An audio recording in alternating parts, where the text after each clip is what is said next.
Hello everyone, welcome back to the GallowgateShots YouTube channel for a new episode of the Away Say. I know it's been a few weeks since we did this, but I've really struggled to get hold of fans. Thankfully, one club where I got a response straight away, very helpfully, was Sheffield United, which is the game we're looking forward to on Thursday. Joining us this week is Ben from the Blades Pod. Thanks for coming on. Thanks for having me. It's a pleasure. So Ben, it's Sheffield United. Last few results, 1-1 at Wolves, 3-3 against Man United, 1-1 at Spurs, 3-0 win at Burnley, and you're seventh in the league. It's easy Premier League, isn't it? It's not bad, is it? Yeah, it's. I did go into this season thinking we'd do pretty well. I didn't think we'd get relegated, and I obviously still don't think that because we've done better than even I expected. But yeah, it's been amazing so far, like an absolute dream. I think we started quite conservatively, quite slowly. Sort of played our way into the first few weeks of the season, but yeah, it feels like we've found our best team, our best way of playing the last 6, 7 games or so, and yeah, it's just fantastic at the minute. Every single game is a joy to watch, and every point is really really precious for us at the minute. Yeah, I mean, what was your guys' championship journey like? Because every team that comes up, you get teams like Fulham where they just smashed the championship, but they didn't quite make it. Seems like Sheffield United just sort of came out of nowhere in the championship. I don't think anyone was really talking about them getting promoted, certainly from what I've seen. And then they've come into the Premier League, and you kind of see them as being the first team to go down. But you've got a foundation of really good players and a really good manager. What was it like coming through the championship? Did you see yourselves taking it to this next level, or did you think you would struggle? I mean, I definitely thought we'd find it more difficult this season than we have done so far in terms of coming from the Championship. So the season before last was our first season back in the Championship after 6 years in League One. So we won League One with 100 points in Wilder's first season as manager. First season in the Championship, we actually started brilliantly, and we were kind of top of the league after about I think about 3 or 4 months. And we lost our key midfielder, broke his leg, unfortunately, and that really set us back, and we ended up finishing 10th that season. So going into last season, I thought we'd improve. We only finished about 3 or 4 points off the playoffs, but I thought we'd be, probably in the mix for the playoffs rather than what we saw. I think the first couple of months not. I mean, we were fine. We were up near the top six kind of thing, but then from about December onwards, we really kicked on. We had this thing where we just failed to beat any of the kind of top six teams in the first few months of the season, and yeah, lost to quite a few of them at home. We lost to West Brom at home, Leeds at home, and then from December onwards, something just clicked, and I can't really explain what it was, but we went on a brilliant defensive run through the second half of the season, just stopped conceding goals.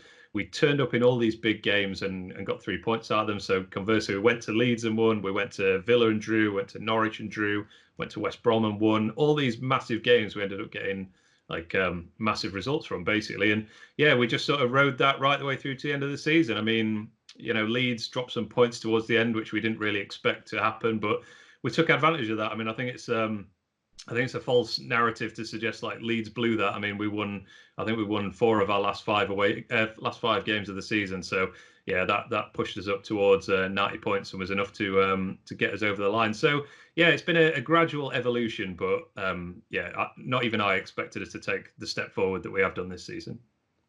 Yeah, do you see a similarity with yourselves with a team like Bournemouth, who did ride it out in the lower leagues for a bit and sort of built a core squad where you've got Bournemouth where they had like Charlie Daniels, Callum Wilson, Matt Ritchie, and the manager sticking with them, and I think you can see a bit of that with Sheffield United. I mean, I don't think you did that much movement. I know you signed Mousset in summer, but it seems like you've got the same group of players and the same manager that you did there. Do you think that's been the main key to success?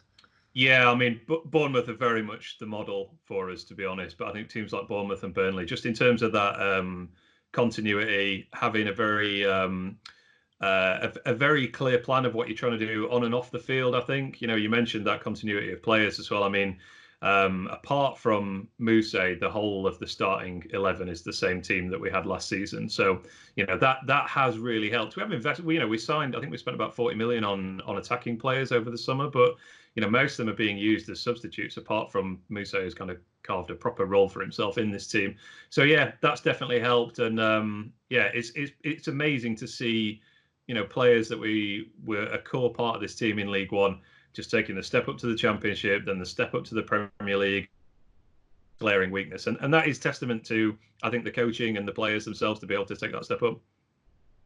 Yeah, and I think that's right, actually. And what would you say is the main difference between you and the other two teams that have come up? We've seen Norwich play very expansive football, and they looked like they would really struggle at the start of the season. Then picked it up again, then dropped, and then picked it up again. So for me, it's not sustainable for them. And then Villa, a little bit like yourselves, have built it up a bit more slowly and have a bit more of a core group of players. But what do you think the main differences are between the two of you? And what do you think sets you apart from them?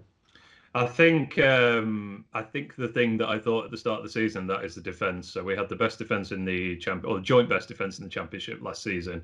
And that contrasted quite a lot with Villa and Norwich, who were more sort of middle of the pack defensively for goals conceded and the amount of shots they were facing, that kind of thing. So I thought that would give us a good base coming into the Premier League. I thought we keep a lot of teams to zeros and ones, and when you do that, then you can pick up points. So that's essentially what's happened. I mean, we're not quite as good as our goals conceded column suggests. I think there's been times we've been a little bit fortunate not to concede goals, but it's still a mid-table Premier League defence, and I think that's a really solid base to build off. I mean, I mentioned at the top there, we were slightly conservative at the start of the season, and it was a bit like, let's just try and get a point out of this game. But I think we've realised, well, we can hold on defensively because we're so good, and that's allowed us to be more expansive, and that's what we've seen in the last 5 or 6 games or so. I mean, we scored 3 against Man U, as you said, 3 against Burnley, the home game before that. So we've ended up, I think we scored 8 goals in our last 4 games, which is quite a leap forward from where we were at the start of the season. So yeah, that defensive base is the one thing that I think does set us apart, and knowing that our defenders are so good allows us to push forward more in the last few games as well. Yeah, you do look really solid, and I really like the look of that keeper on loan from Man United as well, Henderson. He looks quality as well. Mm. Um, what do you think's the plan for Sheffield United then? You've talked about how they've sort of took a step and then took a step. I mean, what was the aim at the start of the season? Was it literally just to stay up and see where you go from there, or do you think the board are likely to look at this a bit differently now if you carry on the way you're going? No, I think the aim is stay up, get as many points as you can. In many respects, we're a little bit ahead of schedule, I think, in terms of the progression of the club. I mean, we were really in the mire in League One when Wilder took over, as I said, 6 seasons, and we seem to be getting worse as well. So, to suddenly get promoted from that, and then get promoted from the Championship within 2 years as well. Yeah, I think we're a little bit ahead of ourselves. And something that we've started to address in the summer is we had quite an old squad. So, key players last season, Billy Sharp's 33 now, David McGoldrick's 32. Mark Duffy, who was a key player for us last season, is out on loan at the moment. I think he's 32 and 33.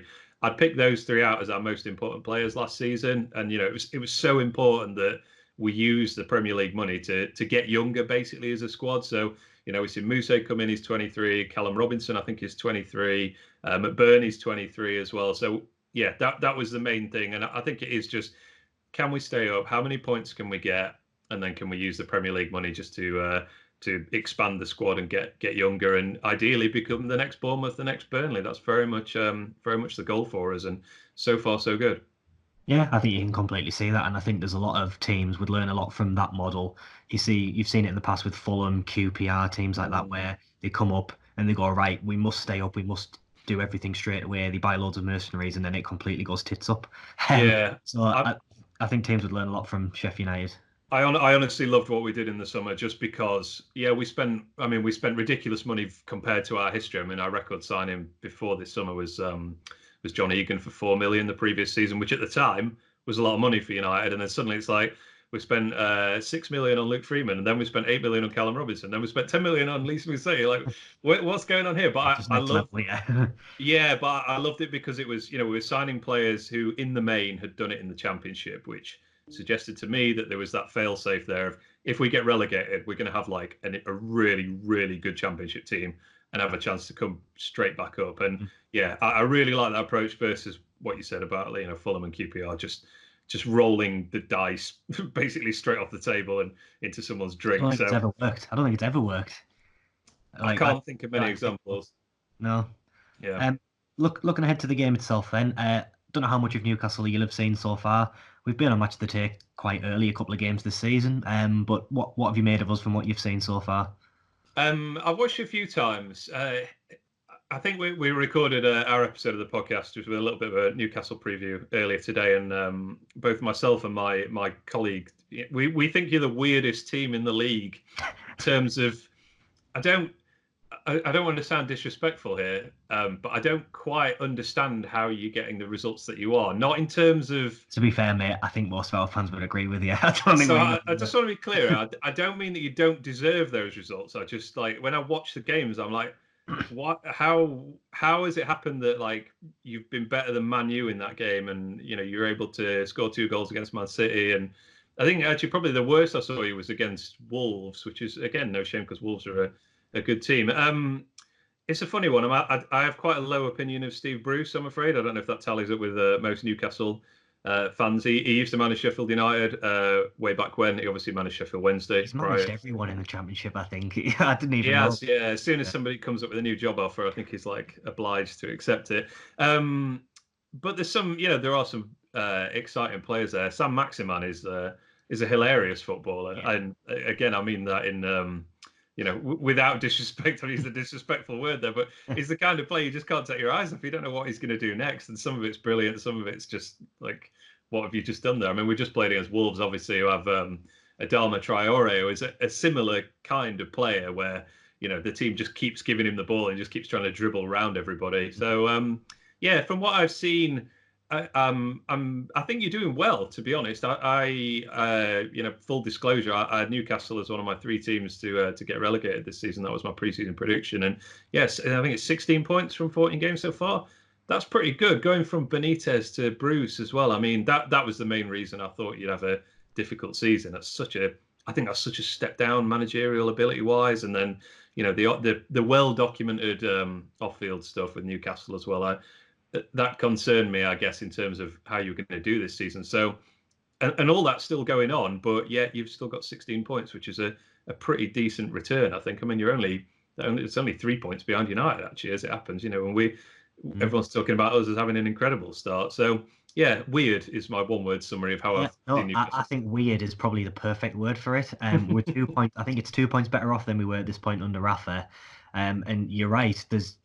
We've been when we've played against the teams around us, we've been awful. Right. Watford, Brighton, Oh, I watched the Villa game as well the other week. Villa, Yeah. abysmal. I don't think we had a shot on target until maybe the last dying embers of the game. And then Liverpool away, we were good. Man City at home, we've been good. First game against Arsenal, we were okay.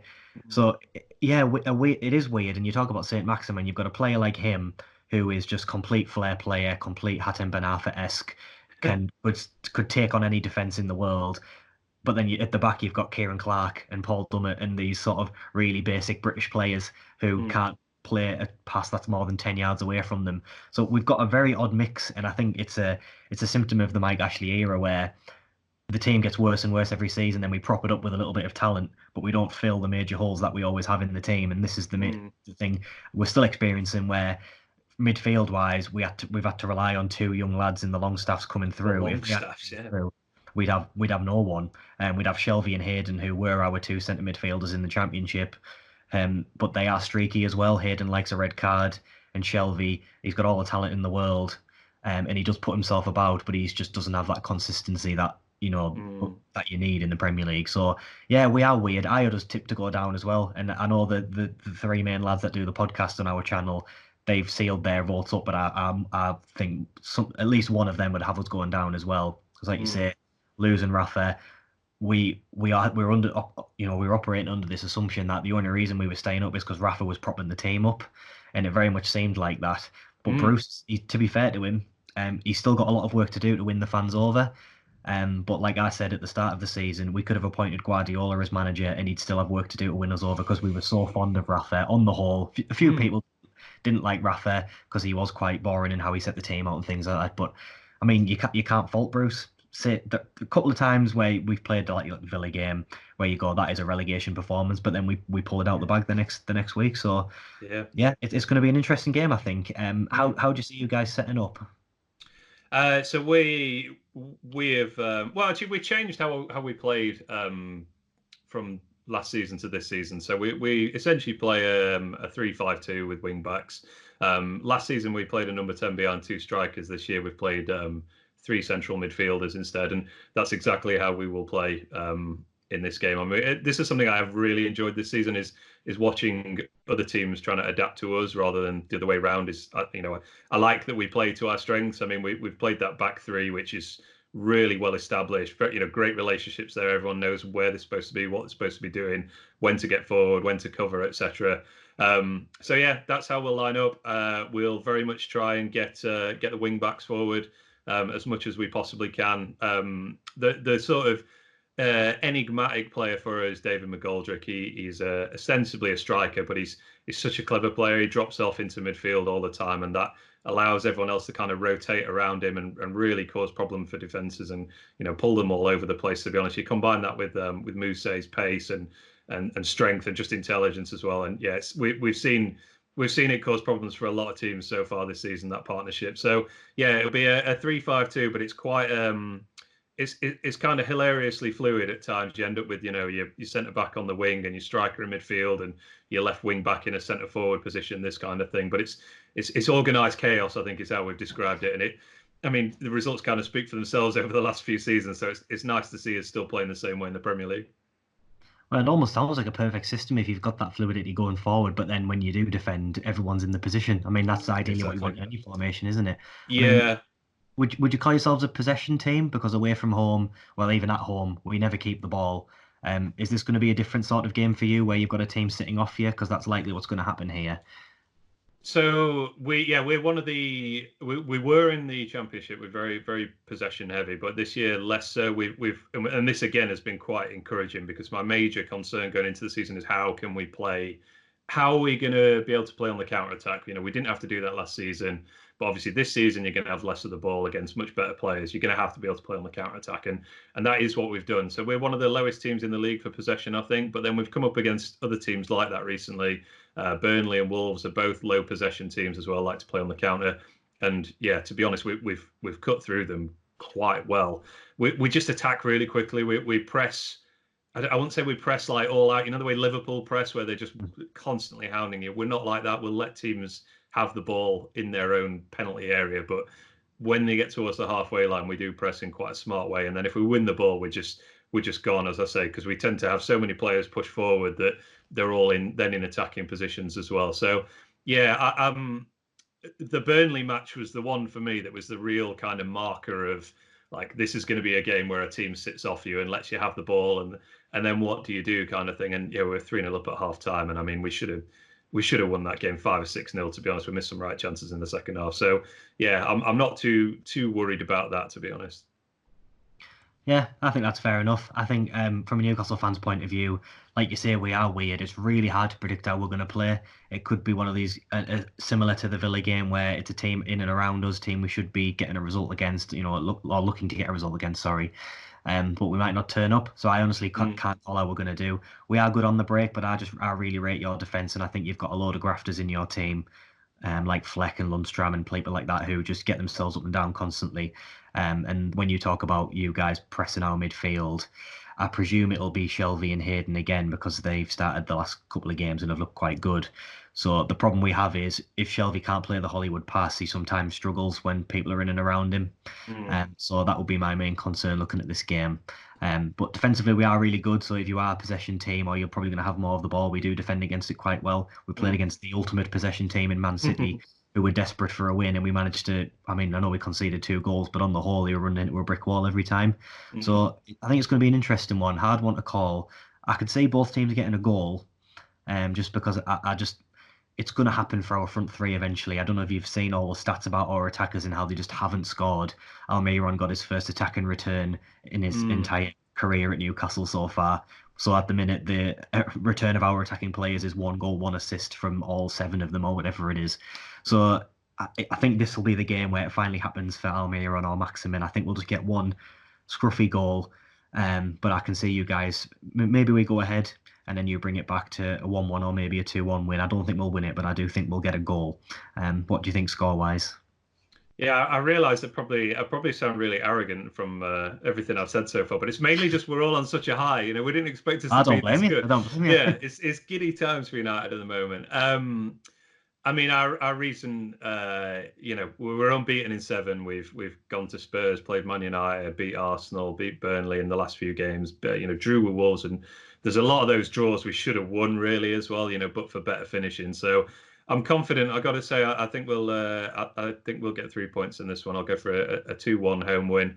And that put us on 22 points, which is absolute dreamland. 22 points at the start of December would be just manna from heaven. So I'm obviously very hopeful that we can get those points. But yeah, as you very rightly pointed out, Newcastle are a strange one, and certainly. I don't think we qualify as like a big team yet, even with the league position. So maybe you'll go into it with the mindset that we're a relegation fodder team. Here's hoping from my side, anyway. Yeah. Well, I'm always quite pessimistic, but I think we've both gone 2-1 Sheffield United there, which I think is probably fair. It makes no logical sense for you to bet against Sheffield United at the minute. They're playing really well. Maybe this is the game where the wind's taking out your sails a little bit, but I just don't see it being us. I know your fixture run's really good, but I just don't see it being us. As much as I want to be optimistic, that's just what my brain's telling me. Right. That probably about does it. So thanks very much for coming on. Bit of a bad one from a Newcastle fan's point of view because we've just talked about how great Sheffield United are and how weird we are, but I'll take it. Thanks very much for coming on once again, Ben, and best of luck for the rest of the season. Thank you. Yeah, same to you. My pleasure. Thanks a lot. Thanks.